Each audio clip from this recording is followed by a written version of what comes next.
Bonjour à tous, je me présente, je m'appelle Cédric Miro et aujourd'hui je vais faire ma présentation éthique au niveau de l'article que j'ai choisi qui s'intitule Rights for Robots, un article écrit bien sûr par Peter Sagan mais accompagné de Agatha Sagan qui est une chercheuse indépendante. Donc, tout d'abord, l'utilisation du robot ne date vraiment pas d'hier. L'utilisation du robot date de plusieurs années, autant au niveau des manufactures d'automobiles, au niveau des soins hospitaliers, au niveau des entreprises d'automobiles, par exemple comme Honda, qui travaillent sur l'intelligence artificielle énormément et sur les robots qui ressemblent énormément à des humains, ou même dans la vie de tous les jours pour les utilisateurs de téléphones Apple, avec l'application Siri, la technologie Siri qui nous permet avec notre reconnaissance vocale de parler à Siri pour prendre des décisions, faire des actions avec notre téléphone.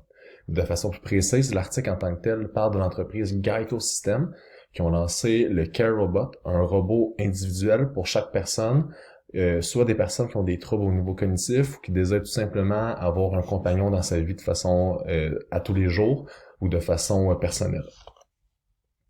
À la base, c'est pas un article qui m'interpellait énormément, c'est pas un sujet que je m'intéressais beaucoup. Mais à force de faire mes recherches sur celui-ci, je me suis rendu compte que c'est un sujet qui est vraiment beaucoup d'actualité et qui est plus près de nous que je le pensais.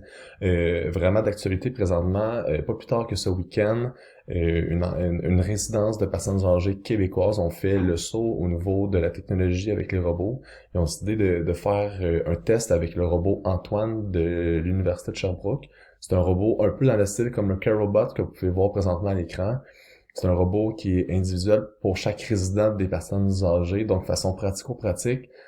Sur chaque étage de la résidence, il y a un CareRobot qui permet aux familles de l'utiliser et de pénétrer directement dans les chambres de, par exemple, leur père ou leur mère pour avoir des interactions avec eux, que ce soit sous forme de caméra comme FaceTime, ou que ce soit par rapport à des jeux à l'écran, interagir, prendre des nouvelles, ou être juste à côté d'eux, comme faire une certaine présence avec eux. Je trouve ça super intelligent de leur part, super avant-gardiste, puis je trouve que c'est de plus en plus d'actualité, puis ça tombe super bien que je vous en parle aujourd'hui avec ma présentation.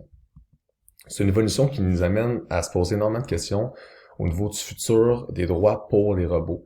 Les robots sont de plus en plus intelligents. L'intelligence artificielle amène que les robots peuvent s'améliorer de façon autonome suite à certains événements vécus.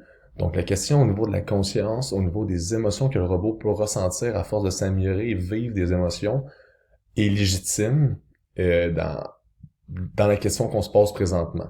Puis un jour, on peut aussi penser, est-ce que les robots vont nous dépasser avec l'intelligence artificielle? Est-ce que les robots peuvent devenir une menace pour nous? L'article, de façon générale, parle de ça et pose la question de façon précise, est-ce que c'est les ingénieurs des robots qui leur mettent une conscience et des émotions aussi près des humains, ou c'est le robot lui-même qui s'auto-améliore avec son intelligence artificielle au fil des événements vécus? Donc, c'est une question qui est assez précise, qui est pas encore répondue. Je pense que l'article, malgré le fait qu'il date de quelques années, est vraiment d'actualité, puis c'est quelque chose, un sujet qui m'intéressait pas à la base, mais sur lequel présentement je m'intéresse énormément. Au fil de mes recherches, j'ai pu comparer ça un petit peu au niveau des droits des robots avec les droits des animaux. On recule 100, 200 ou 300 ans, les animaux faisaient partie intégrante de nos vies, mais n'avaient pas les mêmes droits de protection qu'ils ont aujourd'hui. Ça a évolué, on s'est rendu compte de certaines choses par rapport à eux. Puis je pense qu'au niveau des robots, c'est une évolution peut-être comparable qu'on va vivre avec ça. Présentement, on est peut-être encore au niveau embryonnaire, mais je pense que dans quelques années, on va peut-être être présentement, comme que je fais présentement, évoqué au niveau des droits des animaux, mais on va le faire pour le droit des robots. Donc, ça peut arriver plus vite qu'on le pense. Par exemple, au niveau des droits des animaux, la première loi par rapport à ça est arrivée aux alentours du 19e siècle, et avant de s'étendre pratiquement au reste du monde aux alentours du 20e siècle.